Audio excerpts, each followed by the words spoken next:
sekolah yang kemarin itu. Iya boleh ini. Kebetulan saya mau ada kerjaan jadi persiapan UNBK. Jadi saya tanya solusi dari ibunya.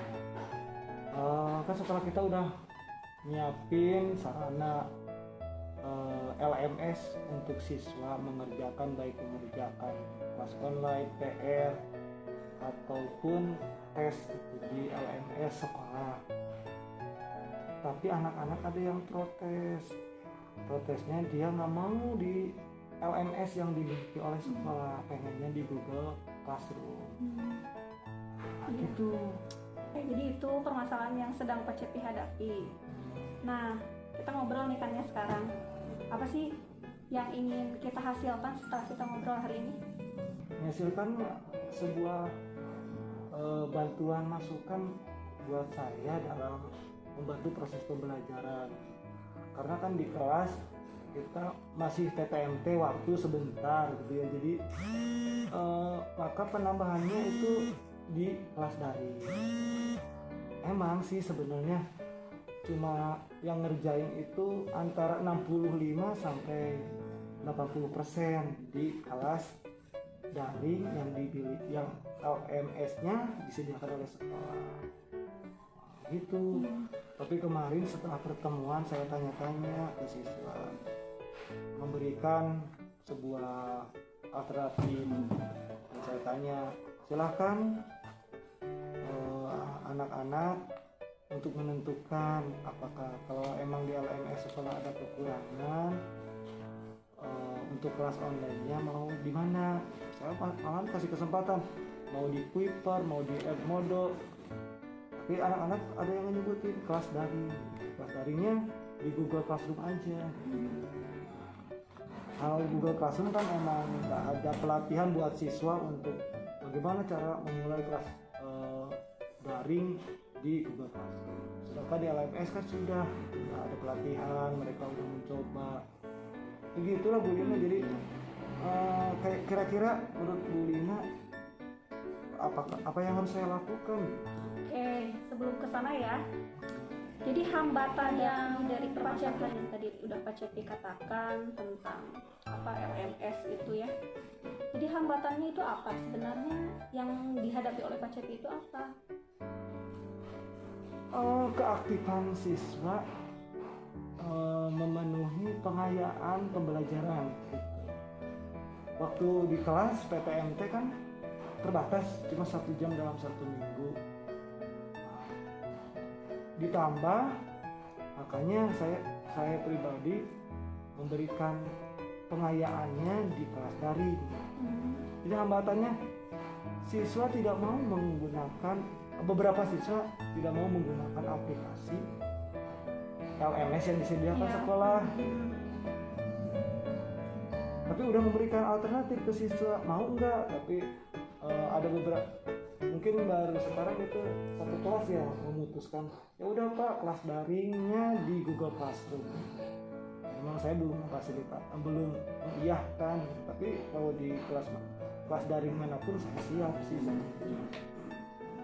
Ya, jadi hambatannya itu tadi di keberatan si siswa itu sendiri ya di LMS yang memang sudah disediakan oleh sekolah. Memang ya sih LMS itu kan sudah disediakan sekolah, memang tidak bisa menggunakan kuota bantuan. Nah Ya, itu mungkin ya. Nah, tadi kan ada sedikit ya solusi gitu ya, solusi dari Pak Cepi sendiri. Nah, kira-kira solusi tersebut ya, yang sudah tadi Pak Cepi katanya memberikan alternatif LMS yang lain seperti Google Classroom, itu aksinya itu apa untuk melakukan solusinya itu sendiri gimana Pak Cepi rencananya itu ke anak-anak itu?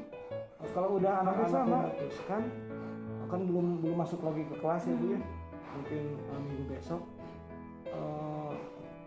Solusinya ya fasilitasi kelas tersebut, khusus kelas tersebut menggunakan Google Classroom.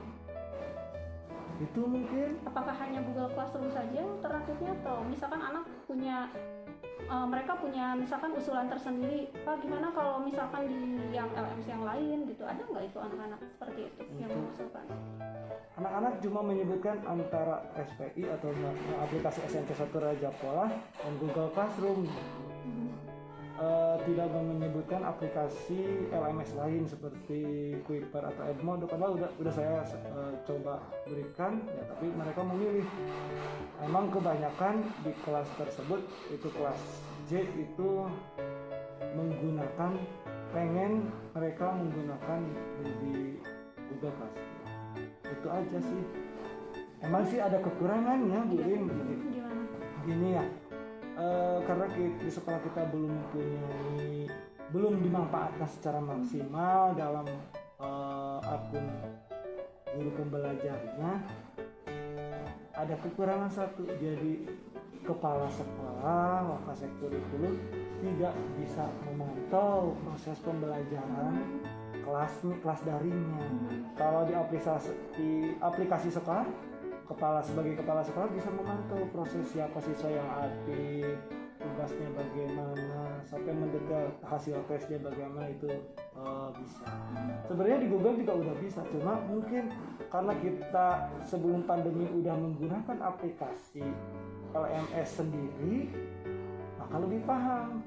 Nah, untuk di Google Classroom mungkin belum setahap itu gitu, yang menjadi masalah di akhirnya nanti begitu. Tadi kan Pak Cepi sudah menjelaskan kalau di GCR itu sendiri kan ada kelemahannya, di mana kepala sekolah itu tidak bisa memantau langsung. Beda kan dengan yang di aplikasi yang sudah digunakan di sekolah kita ya, sudah sebenarnya bisa memantau. Kalau udah paham betul mah sebagai admin di Google Classroom itu udah bisa sebenarnya. Terus Pak Cepi pernah nggak menggunakan aplikasi yang udah ada di sekolah dengan GCR itu bersamaan, atau misalkan di dua kelas yang berbeda itu menggunakan dua aplikasi yang berbeda gitu, pernah nggak Pak Cepi? Belum. Jadi hanya satu saja karena itu yang difasilitasi oleh sekolah ya. Terus pernah nggak Pak Cepi ngajak ngobrol ke siswa di kelas gitu, apakah aplikasi yang disediakan di sekolah itu efektif atau membantu mereka? Membantu mereka, cuma mungkin satu kekurangannya, aplikasi LMS yang disediakan sekolah itu tidak termasuk di bawah kuota Kemendikbud gitulah. Itu yang jadi masalah. Jadi kita fokuskan lagi nih ke solusi ya. Rencana berarti tadi rencananya itu memfasilitasi peserta didik di LMS yang lain ya, Google Classroom gitu. Itu tidak apa-apa ya Bu Rini? Kalau dirasa itu menjadi sebuah solusi, silahkan bisa dicoba. Kalau anak-anak itu tidak keberatan, karena itu kan sudah akomodir kan, sudah bisa menggunakan bantuan kuota belajar, ya itu bisa. Ya kalau begitu saya akan coba. Terus Pak Cepi itu yang katanya tadi kan yang GCR itu sebenarnya bisa ya dipantau oleh kepala sekolah. Itu gimana Pak Cepi? Sudah tahu nggak caranya itu supaya nanti kepala sekolah itu bisa memantau Google Classroom itu sendiri? Sebenarnya bisa, cuma apakah kepala sekolahnya udah paham atau belumnya saya kurang tahu kan. Nggak enak juga nanya ke kepala sekolah, ngerti nggak Google Classroom ya? Mungkin sebagian udah kepala sekolah udah paham sih, karena kepala sekolah juga menggunakan fasilitas yang ada di Google. Tinggal mungkin oleh guru atau ada pertemuan untuk menggunakan aplikasi yang disediakan oleh Kemdikbud, itu Google Classroom. Nah, sebentar Pak Cepi, saya mau motong. Itu mungkin tadi sosialisasi ya, sama komunikasi ya sama Bapak Kepala. Iya, sebenarnya. Pernah nggak mencoba untuk berkomunikasi dulu sama Bapak gitu? Kalau menyampaikan sudah, cuma belum diaplikasikan secara umum gitu, bahwa kepala sekolah harusnya memberitahukan ya kita beralih migrasi mencoba ke fasilitas yang sudah disediakan oleh Kemdikbud dan juga mungkin emang perlu beberapa pertemuan baru disampaikan sih, udah cuma emang belum ditindaklanjuti. Oke, bisa nggak nanti kita komunikasikan lagi ke Bapak? Bisa. Oke, Terus tadi kan sosialisasi ya, Ya, mungkin itu juga bisa ya Pak Cep? ya bisa. Sebagian sih guru udah, tinggal ini bagaimana semuanya mau punya kemauan bersama-sama belajar. Penguatan mungkin. Ya, penguatan baik kita mendatangin praktisi yang pernah menggunakan fasilitas Google atau tidak itu kayaknya bagus. Nah itu sekarang coba evaluasi rencana ya tadi. Sebenarnya itu sudah rencana-rencana yang akan Pak Cepi yang akan lakukan. Jadi tadi itu apa saja coba alternatif ya, alternatif yang LMS.